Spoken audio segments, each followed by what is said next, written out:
तो जय हिंद सभी को। आज आइए फटाफट, बहुत ही ज़बरदस्त वीडियो होने वाली है आज की वीडियो में हम आपको सिखाने वाले हैं, बताने वाले हैं एक बहुत ही गहरा रहस्य जो अक्सर लोग छुपाते हैं, बच्चों को नहीं बताते हैं।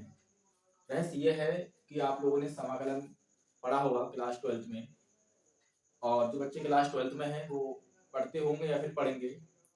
तो इसमें जब किसी फंक्शन का समाकलन करते हैं तो उसमें एक नेतांक यानी कि कांस्टेंट सी जोड़ते हैं।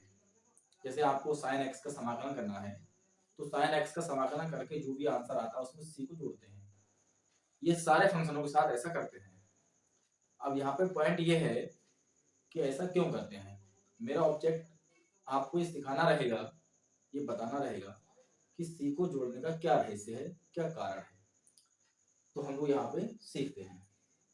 जो लोग हमें फेसबुक पेज पर देख रहे हैं वो हमारे इस पेज को फॉलो कर लें, और जो यूट्यूब पर देख रहे हैं वो सब्सक्राइब कर लें। हम आपको ऐसे ही रहस्यमय वीडियो लाते रहेंगे।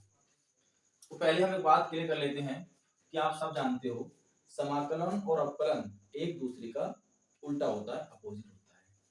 जो समाकलन होता है और जो अपकलन होता है दोनों ही एक दूसरे के उल्टे होते हैं। क्या मतलब है सर? जैसे मान के चलिए x का समाकलन, थोड़ी देर को मान के चलते हैं कि x का समाकलन जो है वो y है, तो फिर y का अपकलन x होगा। जैसे हमने कहा, मान के चलो कि x जो है उसका समाकलन y है, तो फिर अगर आप y का अपकलन करते हो तो x आता है। आप इसको इस तरीके से समझ सकते हो एक एग्जांपल के थ्रू।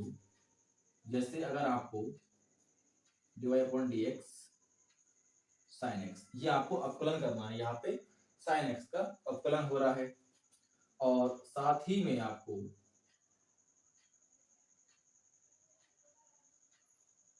cos x का समाकलन करना हो, तो दोनों का आंसर क्या आने वाला है? देखिए, sin x का जो अपकलन आता है वो sin x का अपकलन आता है cos x, और वही cos x का जब आप वापस से समाकलन करते हो तो आंसर आता है sin x, और प्लस में यहाँ c हम जोड़ते हैं। अब प्लस में c जोड़ने का क्या कारण है, क्या रहस्य है, आज उसी का पर्दाफाश करते हैं। तो ठीक है, देखिए, हाँ देखिए, ये पूरा रहस्य सीखने के लिए, अच्छे से जानने के लिए एग्जाम्पल के थ्रू हम यहाँ तक पहुंचते हैं। जैसे एक बहुत बेसिक क्वेश्चन लिया जाए कि यदि हम साइन एक्स जो है अगर हम इसका अपकलन करें तो आंसर आता है हमारे पास cos x। पहली कंडीशन तो ये होगी। दूसरी कंडीशन,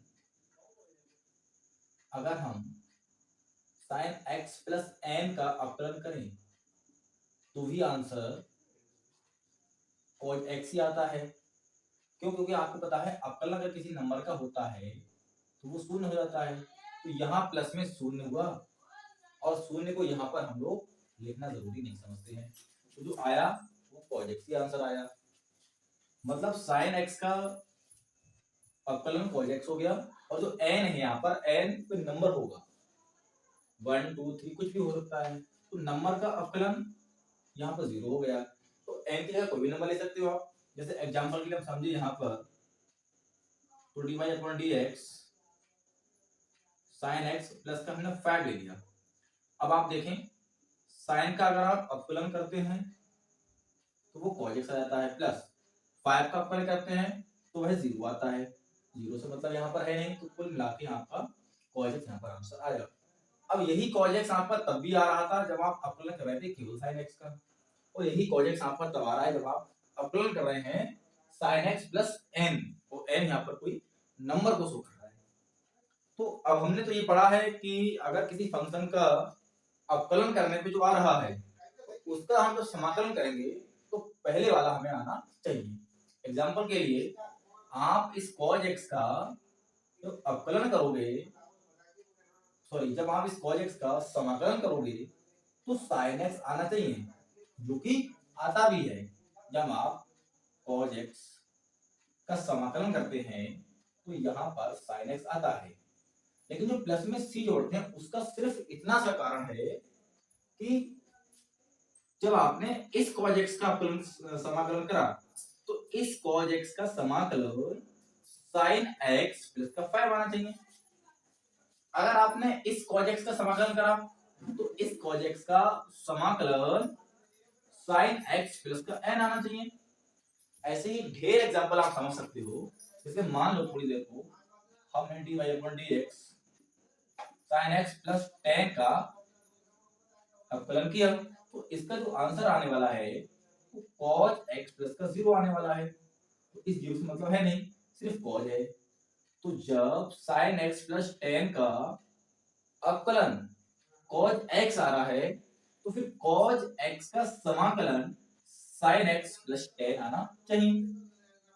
तो यहां से कंडीशन ये फॉलो होती है कि अगर हम इसके साथ c लगा देते हैं, c क्या, c कोई ऐसा नंबर है जो पहले रहा होगा, हमें यहां नजर नहीं आ रहा। जैसे यहाँ पर ये 0 है, अब 0 को अगर हम साथ में लेके चलते हैं तो बहुत बहादुरी का काम तो है नहीं, तो 0 को इग्नोर मार दिया हमने और सिर्फ cos x ले लिया। अब cos x का हमने समाकलन करा तो sin x तो आया, ठीक है, लेकिन यहाँ sin x का tan लगा हुआ है, यहाँ sin x के साथ 5 लगा हुआ है, यहाँ sin x के साथ n लगा हुआ है। तो ये जो n है, 5 है, ये 10 है, ये कैसे मेंशन करेंगे? तो ये सब मेंशन करने को हमने यहाँ पर cos x का जब समाकलन करा तो उसके साथ एक c जोड़ दिया हमने। अब ये c इस बात का गवाह है कि यदि यहाँ पर कुछ नंबर है 2, 3, 4, 5 या n है तो वो यहाँ पर इसके हिसाब से एडजस्ट हो जाएगा। अब आप इसका जो कंक्लूजन है वो समझ लीजिए एक बार अच्छे तरीके से कि n अगर किसी फंक्शन के साथ लगा हुआ है, मतलब किसी फंक्शन के साथ नंबर लगा हुआ है और प्लस के साथ है या फिर माइनस के साथ है, तो उस नंबर का अवकलन तो 0 हो जाएगा जैसा कि आप देख रहे हैं यहाँ पर। लेकिन नंबर का 0 हुआ है और जो आपका sin x बचा इसका हो गया cos x। अब नियम के हिसाब से चले तो cos x का अवकलन समाकलन sin x प्लस का 5 आना चाहिए, जो कि नहीं आ रहा है, सिर्फ sin आता है। cos का समाकलन sin आता है। अब cos का समाकलन sin तो आ गया, cos ने अपना काम करके इस sin को तो यहाँ पर ला दिया, लेकिन ये 5 कैसे आएगा? तो 5 लाने के लिए या 5 यहाँ मानने के लिए एक कांस्टेंट जोड़ते हैं जिसका नाम है c, और इसीलिए कांस्टेंट समाकलन के जितने फंक्शन होते हैं सभी के साथ जोड़ा जाता है।